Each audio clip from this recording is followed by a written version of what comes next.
Welcome to the Future is Borderless podcast with David Nilssen. We feature top entrepreneurs and thought leaders from around the world, those who bring a global mindset and a unique perspective to their life and business. Now, let's get started with the show. Hey, David Nilssen here. I am the host of this podcast. On the Future is Borderless, we connect with business leaders from around the world that have what I like to refer to as a borderless mindset. And the whole purpose here is to share new ideas, innovations, best practices, things that will help us grow both personally and professionally and allow us to continue leading in a rapidly changing world. Now, this episode is brought to you by Doxa Talent. Doxa helps businesses to source full-time, highly skilled workers from all over the world.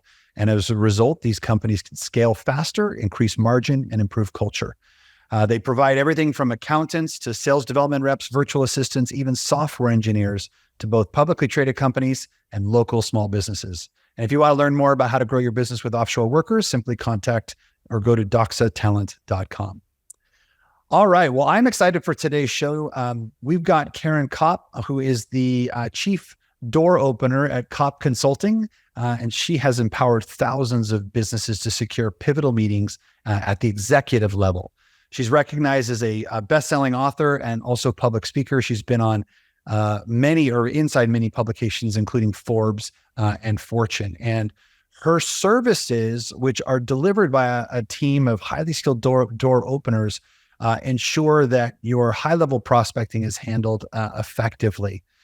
She's been on the Inc. 500 list, and her dedication to business development sets her apart. So we're thrilled to have her on The Future is Borderless. So Caryn, welcome to the show. Thank you very much. It's great to be here. Yeah, it's great to have you. Now, I'm actually really curious because, most people, in fact, my first job out of school was in a sales position, but most people don't grow up saying, I want to be in sales. I'm just curious, what initially got you interested in that sort of line of work? This is a DNA thing. It's not like I picked it. It picked me. I had my first cold calling job when I was 11 years old. Really? I was babysitting for a family in the neighborhood, and they own a lawn doctor franchise. I don't know if you remember Lawn Doctor. Yeah, of course. A lot of years ago. And the mother said to me she said, "Look, we have this franchise business and you have a good phone voice. Why don't you go into the basement where we have some cubicles and pick up the phone book," remember those, and start calling some people and see if you can get some free lawn evaluations for us. So I did that, and I found it was really easy for me. It was very easy to talk to people I didn't know and get an outcome. I further found it fascinating that if I changed what I said, or if I changed the cadence of my voice, like, for example, if somebody was really busy and they answer the phone like this, if I go slowly in the cadence of my language, it would make them calm down too. And I would say things like, "You sound really busy." And then they would say, "You have no idea." And then proceed to tell me everything. And then I could then say, "Well, then it sounds like this free evaluation might really help you. How's Thursday at 10? And I was able to change the outcome by changing my language, by changing the cadence of my voice, my tonality. And I found that fascinating. It created this lifelong study of language. And we have actually 2 trademarks now in sales messaging. It's a foundational component of getting door opening right. How funny. So you were 11 years old and you started making cold calls, and intuitively you sort of knew, I need to mirror this individual. I need to find a way to relate to them. And how long did you do that work? I don't know, a couple years when I was babysitting, but then when I was 16, that was when I was 11. When I was 16, I had a cold calling job selling magazines over the phone. And it was very similar, where I just found it easy. I was interested in talking to people that I had never met. Like, sometimes people will say to me, "How do you hire these people and know if they're right?" Because a lot of times business owners will hire salespeople and they're not right for this part of sales. In fact, they They would rather put a stick in their eye than do this part of sales, which actually we really appreciate because that's kept us in business for a very long time. But like, how do you hire people? And it really has to do with somebody's curiosity about another person and their ability to be in the moment in a call that's could be a minute, minute and a half tops, and you don't get another chance. So you have to be in this moment with this person with 100% of your energy and 100% of your attention, which most people are not like that. They're just making a call to tick it off their list, but that doesn't get you the outcome that you want. And this is a DNA thing. Like, I could train somebody's sales team to be better than they are, but I can't train them to have different DNA. It doesn't work. Yeah.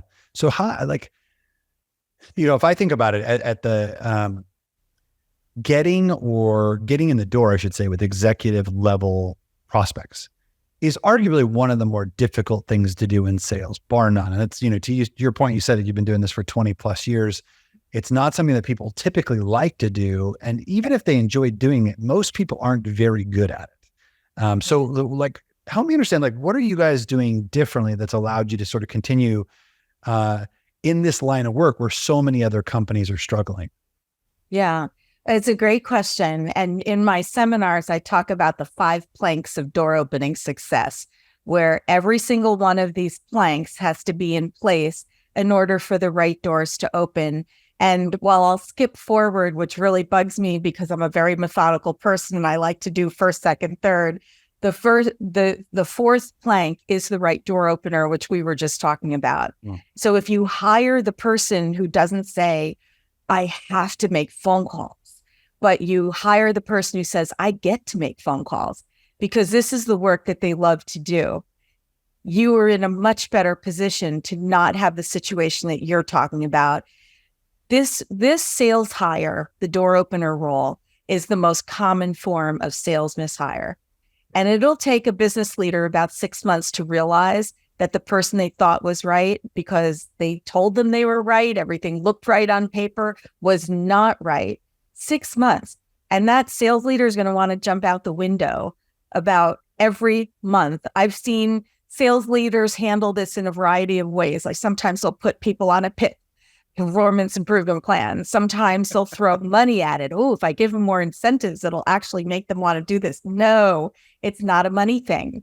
This is not a money thing. This is, I want to do anything else thing, right? So you have to pick the right person in the first place.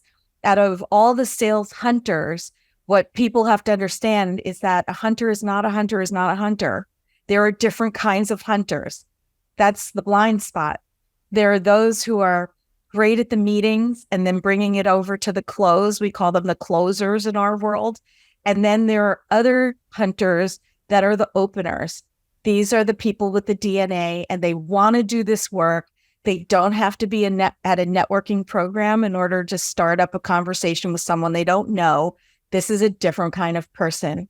It's very rare to find that person who's also experienced. And that's what we hire. We have a whole hiring process for this kind of person, and getting that right is difficult. And it's one of the things that we're known for. But that's only plank 4 is the right person. But you have to have the right person. But the first plank is the right target.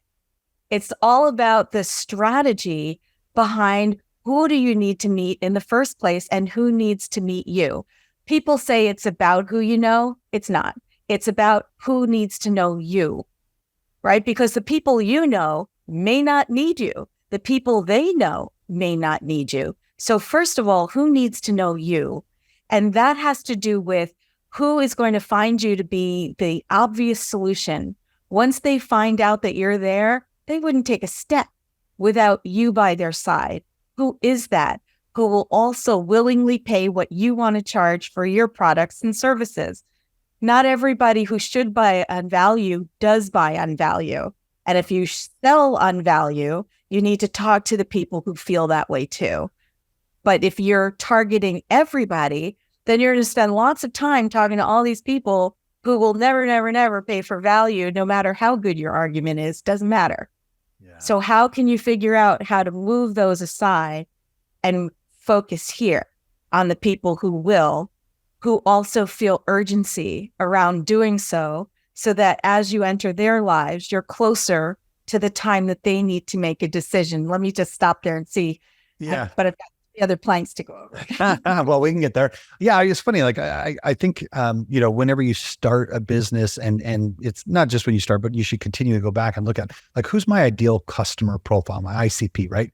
And, you said it a minute ago, so many people try to take the shotgun approach and just say, I can serve everyone versus the sniper rifle, which, with the right person can massage messaging even tighter with a more clear sort of value proposition to the individual. They start to learn their language, right? So that makes complete sense. I am curious though about plank 4. You said the right person in the seat, basically, right? I'm summarizing, but hiring is hard under normal circumstances. Today, I would say even harder because we get such a tight labor market. But my experience, previously I started a company called Guidance Financial, and as I was sharing with you in our pre-call, that we have a tremendous number of sales development reps there. And I've seen exactly what you said a minute ago, which is we often hire the wrong person, and then we spend a lot of time trying to help them become the right person, when in fact, hunters are hunters and farmers are farmers, and it's really hard to get them to change that sort of natural wiring. So I'd love to hear like one or two just quick tips. Like, how do you know whether you have a hunter or a farmer or some other profile? So there's the farmers who they grow the business. Yep. There are the hunters, but within the world of hunters, there are different kinds of hunters. As I was saying before, there are the openers and the closers. So when you go to look for a hunter, you have to first identify, what do you really need? If you have an empty pipeline, you need an opener. If you have a full pipeline, but they're not closed yet, all these deals are in progress, they're just not closed, you can hire a closer, all in the world of hunters, and you'll be fine. But what happens with those people is that once they close those things, they may not want to focus on top of funnel opportunities, which leaves you with these unnecessary peaks and valleys in revenue creation, which is why if you have an opener and a closer, because it's very rare that one hunter is equally great in both of those areas. So if you have an opener who loves to opening for a hunter who's great at closing, now you've solved your business development challenge. The farmer is the one who grows the business after that. But I'm going to tell you something interesting about farmers, which is not 100% the answer to your question. Don't think that I don't know that. But anyway, so the farmers, within the world of farming, there's two kinds of farming. One is getting more out of the person you already have the relationship with, which those farmers are really good at that. Yeah. The other part of farming is land and expand, which people tend to think is part of farming, where they're going to contact other mutually exclusive decision makers within that same company, different departments, divisions, parent companies, sister companies, subsidiaries. But that's actually an opener function. And many farmers are not good at that. And that is also a blind spot for this. So now we can circle back, and you wanted to ask a question about how do you know, right? Well, now I have a different question. So yes, I want to come back to that, but actually, let's continue on the farmer side, because I do think this is maybe a mistake, because I've seen this actually happen. As you were talking, it's intuitive to me that yes, a farmer is there to help expand business. But what you said is that there's multiple types. And the second type was land and expand. It's sort of going hunting within the business, or it's sort of sister companies. And that's a different profile than the relationship-based person who might be farming the existing account as it looks today. Is that right? Yes, but most people don't think about it that way. No, they don't. So they give that incredibly important low-lying fruit potential to a farmer who doesn't want to do that part of the job, and they're not that good at it. And then you have the business leader saying, why isn't my person getting into all these other departments? Yeah. Well, the reason is because that's not in their DNA. And if you want them to do it, you're going to have to outline for them how to get that done. They typically don't feel comfortable asking their current relationship for all these other people and to make those introductions. And so they just don't do it. And but if you give that to an opener, the opener will bring that home all day long.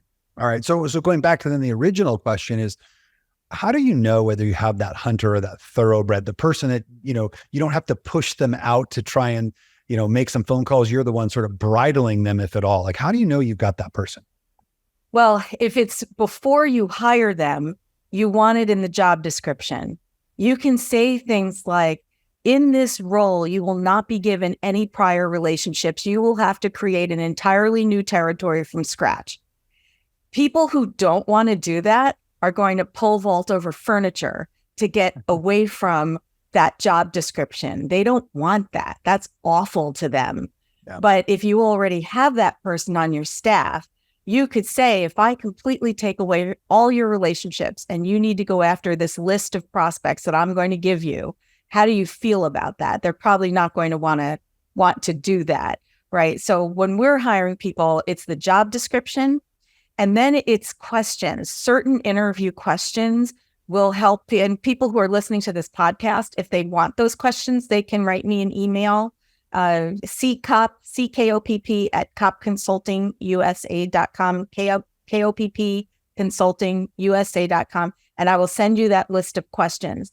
But the questions that we're asking people to find out if they are truly openers, for example, tell me about a time you started a new territory from scratch. You had no prior relationships at all. You didn't know anybody who knew anybody who was going to introduce you to the right people. How did you do that? Tell me first, second, and third. What challenges did you encounter? How did you overcome those challenges? So we're looking for things that are specific. I can give you the question. What you don't know is the answer. So our people, like we have our own door openers interviewing our door opener candidates because they know what they're looking for. They can smell BS a mile away because they do this every day. Yeah. Beyond the interview, we have an onboarding process that's about 2 weeks long. That's part of our interview process. So even though after the interview, they are hired and we pay them to go through our onboarding, it doesn't mean they'll ever get a project. Not everybody makes it through our onboarding process. So in onboarding, there's role play. There's a exercise that we call Now What? So you've tried to reach somebody 3 different times. You didn't get them. Now what? Now what? Now what? Now what? We have it 20 times. People who really know what they're doing, it's like this, and it's creative. It's not your typical, and people who say that they give up after, let's say, 4 or 5 tries, not our peeps. Yeah. Our peeps, if they're focusing on exactly the right prospects, and after all, why would you focus on anybody other than exactly the right prospects? Then there's no reason to give up. You may change your cadence over time, but there's no reason to give up on those people. And the door openers, they know that. Yeah. Tell me a little bit about your model. So as I understand it, you guys hire best in class door opening talent. You train them up on your system, right? So they've come with some previous experience, but you want them to be very well. I assume that there's this 2-week training is sort of helping you assess their capabilities, skills, and maybe sort of refinement, right? Yeah, well, less on the refinement and more for us to make sure that they already know how to do this. They can and will do this job. Okay. That's what we're doing. They have to work here. They have to have a minimum of 10 years experience in end-to-end business development with heavy focus on getting in the door with people they don't know at the executive level.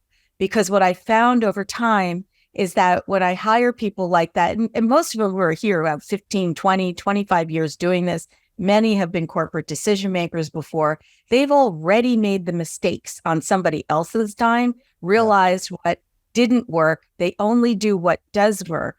And then the 2 weeks is fishing that out and then training them on how we promise our delivery to our clients.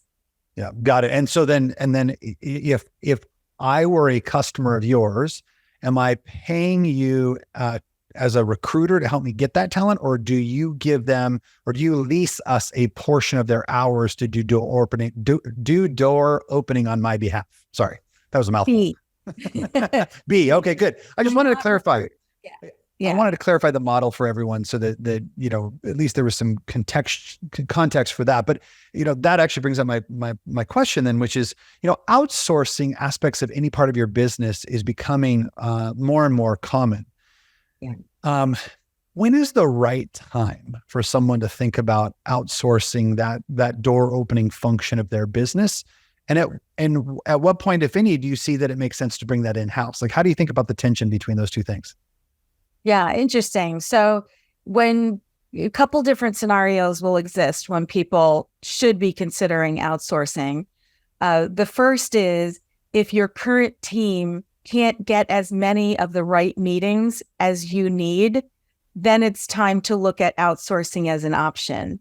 Because let's say your team is really successful. They've gotten in the doors, they're working on closing the sales, but now you have an empty top of funnel. What's going to happen when they close those sales? Those are those peaks and valleys in revenue creation. If you want to outpace your attrition and growth is important to you, you need a healthy top of funnel from a sales perspective, not marketing. That's even above the sales funnel. But from the top of the sales funnel, healthy top of funnel constantly. That's what's going to create the real and true growth. You can outsource that to somebody.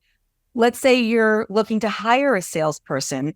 That's going to take you 3 to 6 months before that person is on board and contributing. And once they're contributing, you're probably going to have them on the meetings and closing the sales before you start the door opening. Well, start the door opening now so that when that person is ready, you have a full top of funnel and they're not walking into an empty funnel. If you're going to a new market or you're swimming upstream to higher level decision makers, then your team is adept at getting into sea, that's another time to consider door opening. Yeah. Yeah. Do you, how long does it take for you to, for a new assignment to get somebody up to speed enough that, once I sign the dotted line and we're off and running, how fast can they be making calls on our behalf? Week 3. Okay. So the 2-week onboarding is part of that. And then week 3. Or door opener onboarding is separate than client onboarding. Okay. So when we're doing the client project, it's 2 weeks and then we launch in week 3. The door opener is introduced at the end of week 2. That person has already been through our onboarding process. The client onboarding is all about plank 1, which is the strategic selection of the right prospects. And we can build the prospect list with contact information, phone, email, cell phone. We have a research department internally. They take care of that. So the door openers, these high-level experienced people, are not looking up an email address and the name of a person. That's all done by somebody else. And it's all done for them, ready to go. The person who leads our client through that first 2 weeks is one of our messaging strategists, most of whom have been door openers here before. So they know what works and what doesn't work from a strategy perspective, because once you've chosen the filters by which to put the prospect list together, now you have to figure out what are the themes of the sales language that are going to land with that prospect. So when those prospects hear that language, the voicemail, the live dialogue, or see the email, because it's all one-to-one. This isn't a big email marketing initiative, and it's not robocalling. It's relationship building outreach. So when the door opener is talking to the prospect, that they're saying things that are so meaningful that that prospect would knock 3 people off their calendar and make room for our client. That's sales messaging. Yeah. Also, we create the answers for the objections, but not just any answer, but the right answer. Then the right person is doing the last plank, which is the right execution. Is it a phone call? Is it an email? What do you do on the 3rd try, 5th try, 20th try? How much time weekly is spent on these prospects and building the relationship to the point where the prospects say yes? All of those things have to be in place and working properly. But we're live in week 3. Awesome. Yeah, it's funny. I talk about the future of work when I'm speaking, and one of the things I always share is, when you are remote, and in this case, your people are not sitting in your client's office, at least not regularly. Nor my office. They're all remote. but they're all US based in our case for the door openers. Yeah. Yeah. But it's funny because when someone's remote, what I've been seeing with people that have been forced in this remote environment and chose to stay there, a lot of them have not adapted in terms of training and onboarding. And so, when you're working in the same office, you and I can sit next to each other and we can say, oh, Caryn, sit next to David, watch him for the next 3 weeks. You'll figure it out, right? That's sort of how people onboard.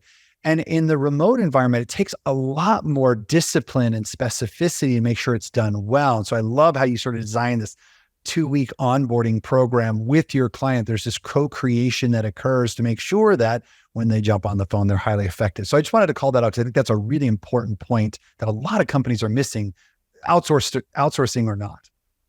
Well, it's a really important point that you're bringing up because that whole thing, which mirrors the ride along, remember that from the old days where a new salesperson in a company would sit in a car and ride along with the other person. Now that's kind of done by sitting next to somebody.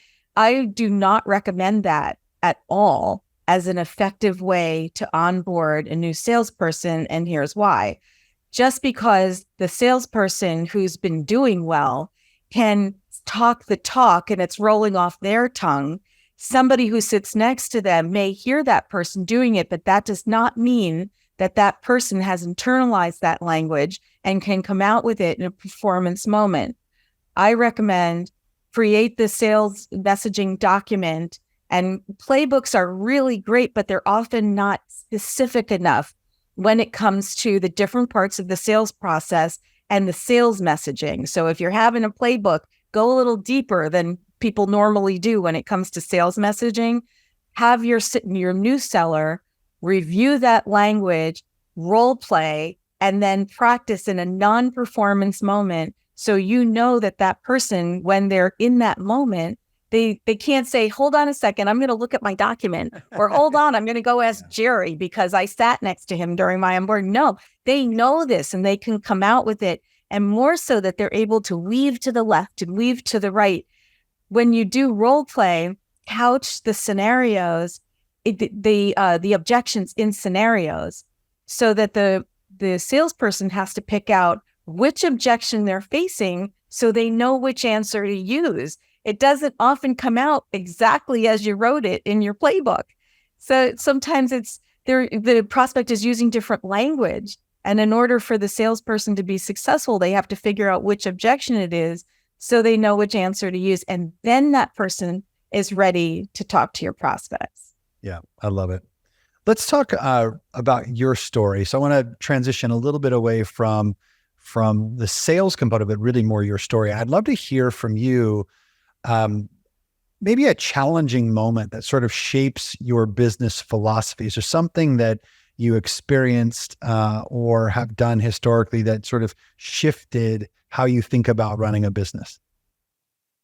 That's a good question.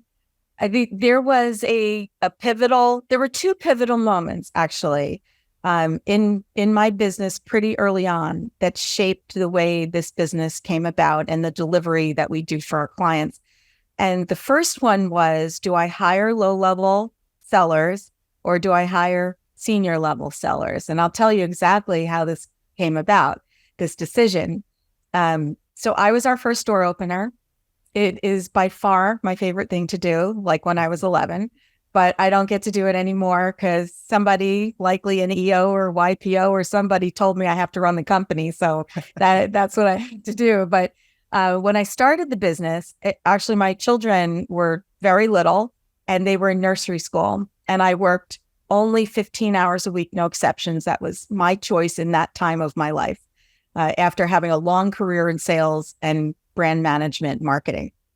So as I was talking about what I was doing and other people were saying, gee, I want to hire you, and I had no more time left and I was not going to expand my hours in that time period, I had to decide, do I hire a low-level person who is going to cost me less, train them, manage them, fire them, and do it all again?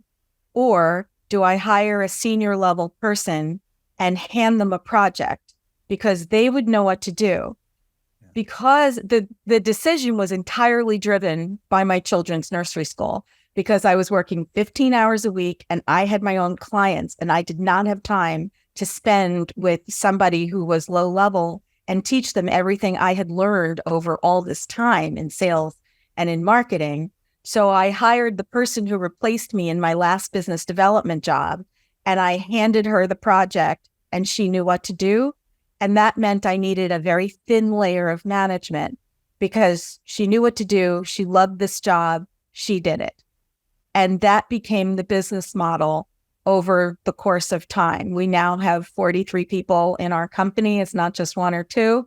And we know what we're looking for when it comes to the senior level person. It's a very different delivery model. It costs more than hiring somebody who hires low-level SDRs, because that's not us. But it often, because it is more effective, you get the results faster. And it is the better choice, in my opinion, when somebody is looking to get in at the executive level, because the lower level people with less experience just don't have enough experience to hold their own in a conversation with an executive. And I'll tell you about the second one in a minute, but it looks like you want to say something. Well, yeah, thanks. I appreciate that. I think about my own personal journey, and something I realized early on is that I think I'm a pretty good leader, but I'm a terrible manager.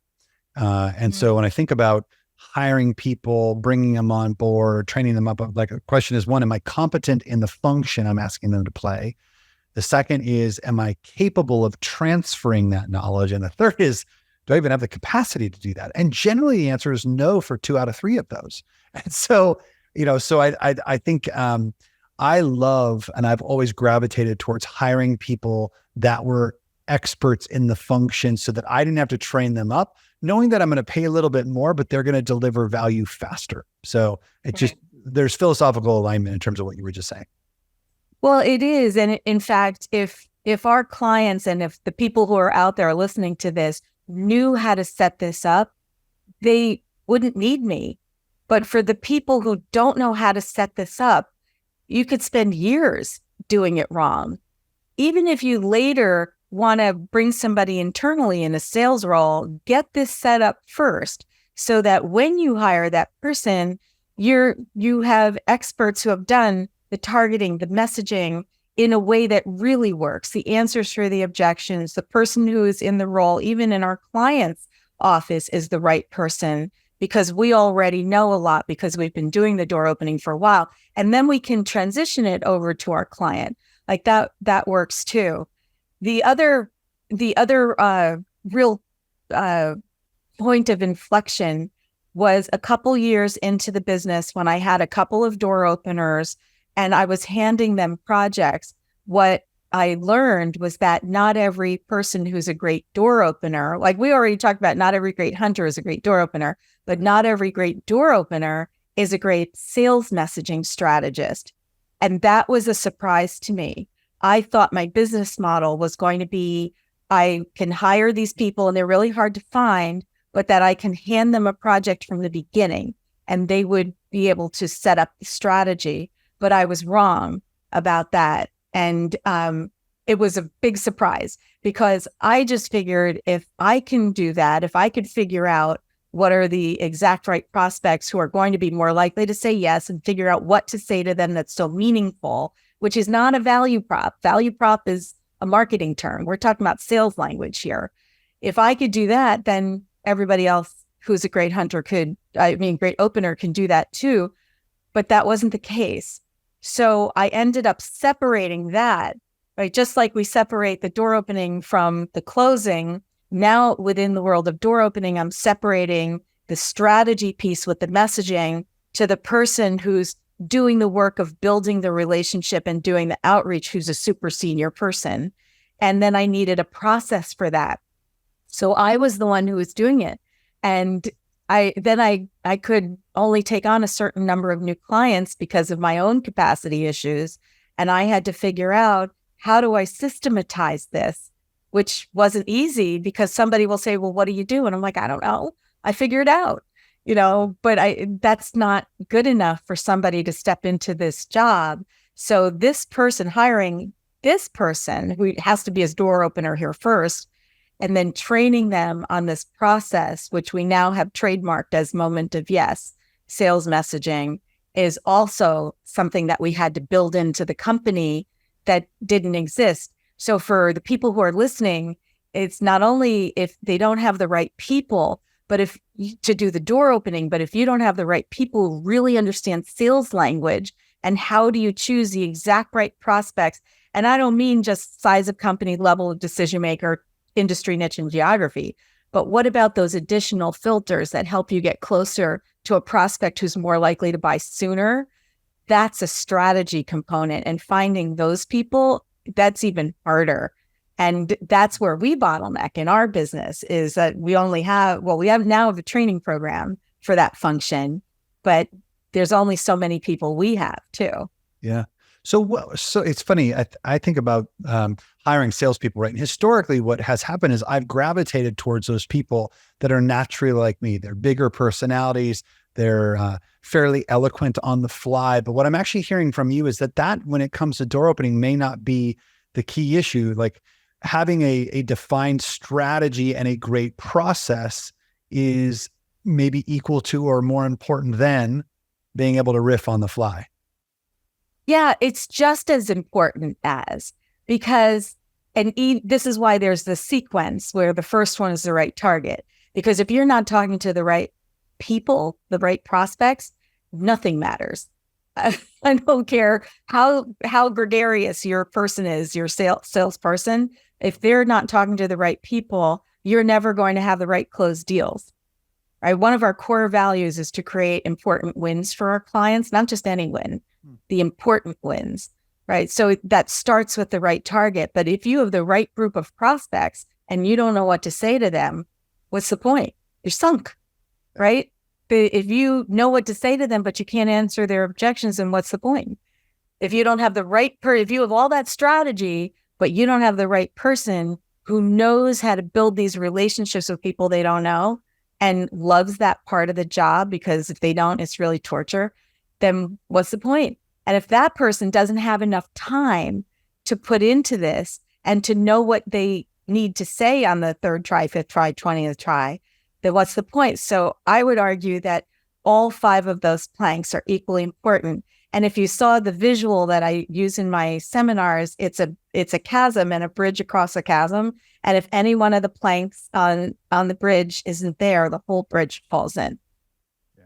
That means getting in the prospect's door is a fluke, not something that's repeatable, which is what you want. Yeah, you want that replicable process. Tell me, right now is a very interesting time, right? AI is hot. It's creating a lot of chatter, and people are concerned about how it might disrupt and or amplify or enhance different industries. I think that'll all be sort of figured out here in the next coming years. But how do you see it? It's not just about AI, but we're at a moment where things are changing really rapidly, even how we communicate with each other. So maybe to elevate my question, how do you envision the future of sales prospecting or business development door opening? Like how do you see that changing over the coming years? It's a great question. I think about it all the time. Here's what I know.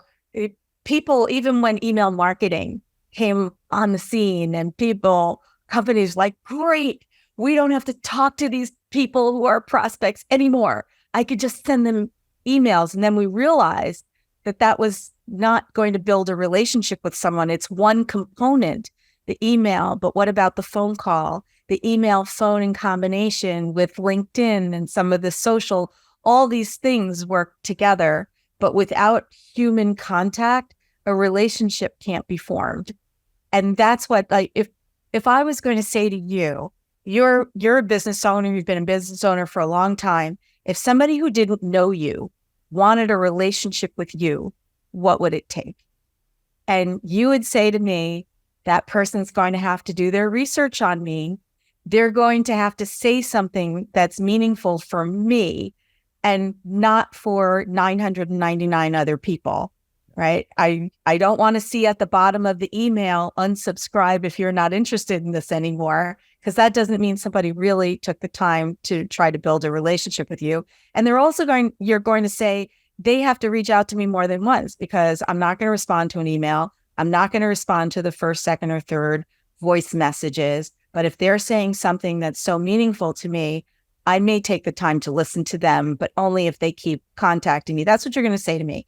And as long as people like you are going to say things like that, which is probably true for the next, I'd say at least 10 years, maybe 15, hard to say, then this part of sales needs to be done this way, despite the fact that people are desperate for something that will let them not do that. Yeah.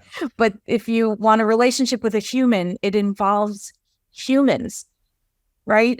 And that, I think Brian Bro, if you know him from EO, says that that sales is the transfer of trust. Jack Daly says that too, and it's doing business with humans, and that's the case. Like, this is a human. And if you want a relationship with that person because you want that person to invest in your company and give you money for your products and services, there really needs to be a relationship there. Beyond that, so that's what, like, the next 15, 20 years. But when the people who are in their 20s right now, when they get to be decision makers, that's where I think there could be a shift in what's going on now in terms of the way people buy. I think that's actually a really fair point. You know, there's always this concept of early adopters, and then the majority sort of catches up. And to your point, there's going to be a group of people who become the majority, who have always known sort of technology as it exists and will continue to be a part of our lives. But I agree with you wholeheartedly. Brian Bro, funny enough, actually has a quote on one of our pieces of collateral. Says, if you don't have an executive assistant, you are one, which I thought was actually pretty good too. But I do agree with you. We do business with people. And I think AI is really exciting. But at the end of the day, we still want to do business with people that we know and trust. And that does take time and is not done in a super majority of the ways is not done digitally. So there's one other part about the AI, because we're definitely looking at this and we are testing it. Yep. But the thing is, that I've spoken with other sales experts around the world about this too, is that when you're getting in the door with prospects, you need to say something that's so meaningful to them that they would cancel 3 meetings and make room for you. That's often information put in a certain way that's not already living on the internet. And a lot of the AI now is just aggregating things that are already on the internet, but that's not telling these executives something that's by and large new and a different way to think about it, a more valuable way to think about it. And that's where we find the sales messaging needs to be so compelling that the decision makers would say, yeah, I didn't think about it like that. You're right. I need to have this meeting. It doesn't exist like that because it's just the AI is just aggregating information that's already there, not creating new information that's more valuable. And that's our part of messaging.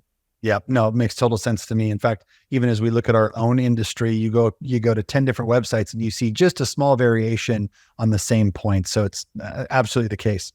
Well, look, I know we're getting close to the end here, but before we leave, I just want to ask you one question about you personally, because I think my experience has been that the best business leaders are always investing in their own growth and development. And I'm just curious, like, what are you trying to learn about right now, or what are you spending time on that's important to you? Well, definitely this AI. We are looking to see if there's a way that we can use AI to shorten the messaging process. We can't remove the strategist. We know that, because it's not a fill in the blank kind of a situation. We need to take our clients down. It's like drilling for oil. And we're like, down here, so there's nothing there. We're going to move over here and drill over here. And I'm going to put this together with that. And I'm going to turn around to the positive and ding, ding, ding, ding, ding. So that requires a human right now to do that.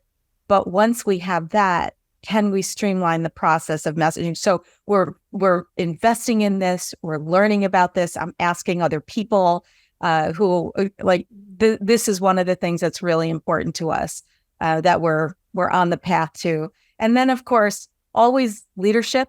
That's really important. I mean, there are certain aspects of leadership that are comfortable for me and that I love, and others that, I need somebody else. It's kind of like door opening for closing. You open and you close. I need somebody to take the pieces that are not really for me and make sure that our people have what they need as well. So I'm always learning about that. And EO is a wonderful place for me to find that information, along with all the experience shares of people who are out there ahead of me on that journey. Awesome. All right. Well, we'll leave it there. We've been listening to Caryn Kopp, the Chief Door Opener at Kopp Consulting. Caryn, where can people go to learn more about the work that you're doing? They can come to the website. It's www.koppconsultingusa.com, Kopp consultingusa.com. I write weekly in all sorts of different challenge areas of sales. Jack Daly and I produce Sales B12, the one dose of sales you don't want to miss, and people can sign up for that too. We talk about narrow subject areas of challenge within sales and have both of our experiences there. Fantastic. Well, we'll get that information in the show notes, and appreciate you being on The Future is Borderless today. Thank you for having me. Thank you for listening to the Future is Borderless podcast with David Nilssen. Be sure to click subscribe to future episodes so you can hear from more top entrepreneurs and thought leaders. And we'll see you again next time.